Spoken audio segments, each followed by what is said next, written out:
Welcome back to my AKUMU Difficulty walkthrough for The Evil Within, my friends. This is chapter number 8, and in this chapter there are 5 collectibles for us to obtain as well as 3 keys. It's a fairly short chapter. I think it might actually be the shortest chapter of the entire game. And in this chapter we have to deal with quite a few alter egos right here at the start of the chapter. But aside from that, it's really not that bad, even on AKUMU difficulty. So the first thing that we're going to do is try and lure away all these alter egos from that passage right there so that they don't follow us. So I'm just going to keep running around here. And yes, I am taking a little bit of a small risk by getting so close to them, but as long as you move fast they won't grab you. And you really want to have them all chase you so that you can go around now and you can move into the next area without any of them following you, because as soon as the enemy, and in the case of the alter egos, as soon as they stop seeing you, they won't keep following you around. And now what we're going to do here is use a freeze bolt to freeze these two and break them. And now we can calmly move on to the next area. Now on my survival difficulty walkthrough I showed how you could obtain a trophy by playing this chapter if you didn't use any ammunition at all. But I don't recommend that you go for that trophy on AKUMU difficulty. Yes, it would have been possible to draw out these 2 alter egos in this area and make them follow Sebastian to the outside, and then once again go around and enter this area, open the gate and move on. But as you know, on AKUMU difficulty a single hit will kill Sebastian, and during this chapter there's an area where there's mini alter egos appearing, and if they touch you even just once they will kill you. So I would always use a flash bolt to dispose of them, because you can kill them all with a single flash bolt. So that's the strategy that I'm going to use here. Plus, like I said, I already showed how to obtain that trophy on my survival run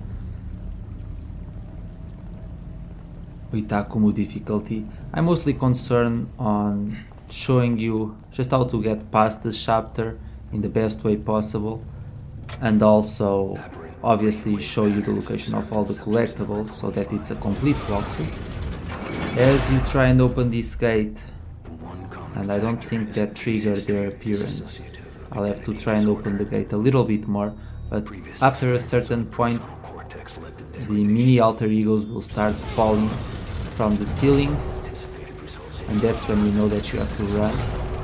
See, here they come. But like I said, a single flash bolt, doesn't matter if you leveled it up or not, it will kill all of them. There are a few handgun bullets to our right, but don't pick them up because that's actually a trap. More mini alter egos will appear if you approach the wall, and you really don't need those few handgun bullets, because as you step in this area there's another secret passage where you will be able to collect a few more handgun bullets. And I actually think that on my survival walkthrough I actually missed this area right here. At least I don't recall going through it, but nonetheless here it is, a few handgun bullets and a little bit of green gel. And now we're going to get the second key in this chapter, and it's right here. So just break the statue to collect it. There we go. And now we can move on ahead. And really, for the most part, this chapter is done. There's an alter ego here. Actually, there's 2 of them, but as you can see, you can easily dodge them. It really is very simple to dodge them. The alter egos, for the most part, they're the easiest enemies of the game, in my opinion. And I've said so in the previous chapter as well. They really don't move all that fast. They make those weird noises, like they're morons, but aside from that, really you don't need to concern yourself with them a whole lot. And for those two you can easily dodge to one of the sides to evade them. And they won't be able to follow you into this room, so you have nothing to worry about. Now we're going to pick up another collectible right here. So this is the second collectible of this chapter. Apparently this guy, he picked the wrong side of this little tablet here, and that cost him his life, I guess. I mean, I don't guess he's dead, but nonetheless he died. But this is the way that you need to position the tablet, with the mean looking face turned towards you, and that will allow you to move on to the next area. If you use the other side, you'll get impaled and Sebastian will die, which obviously you don't want to happen. But let's move on ahead now. As you move into this next area right here, before you move on ahead, look behind you, there's a map fragment for you to pick up. Very easy to miss. They're very sneaky sometimes. Most of the collectibles in this game are in pretty obvious areas that you can't miss, but there are quite a few collectibles that you have to really pay attention to your surroundings to find them. And that's one of them in my opinion, because you wouldn't normally think to turn back. Instead you just keep running forward. But nonetheless, there it is. Doc? Doc, what the hell is going on? There's no time. I need to figure out how to reverse this if we're going to stop him. Who? This Ruvik guy? Who the hell is he? I'm sorry, I have to find this. I can't help if you leave me in the dark, Doc. And you need me to help.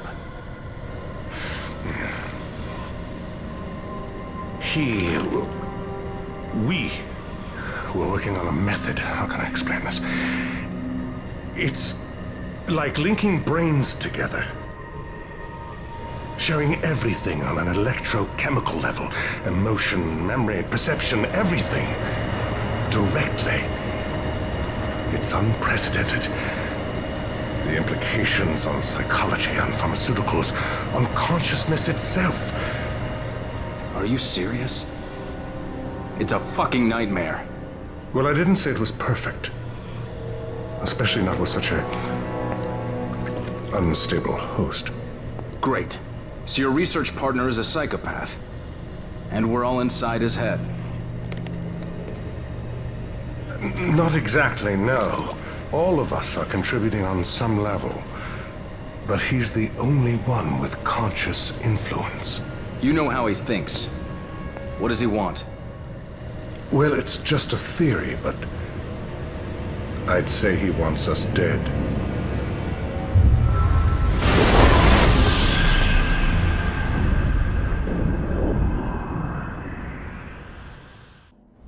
You know, they really should have almost included the DLC of the game before the main campaign, because you understand things a lot better if you play the DLC campaigns first. But nonetheless, here is another collectible, and now after we pick this one up, we're going to pick up the last collectible in this chapter. It's right here. By now, obviously we know that Leslie was the perfect test subject. Well, he was traumatized, so that's why he wasn't the perfect test subject, but he was the only one who survived being linked to STEM. And now we're going to get the last key. Pick up this bottle or just use a weapon, it doesn't matter unless you're going for the no weapons trophy. But pick up the key and there we go, and now we can calmly move on to the exit. And this concludes this chapter, my friends. We just have to make a run for it here.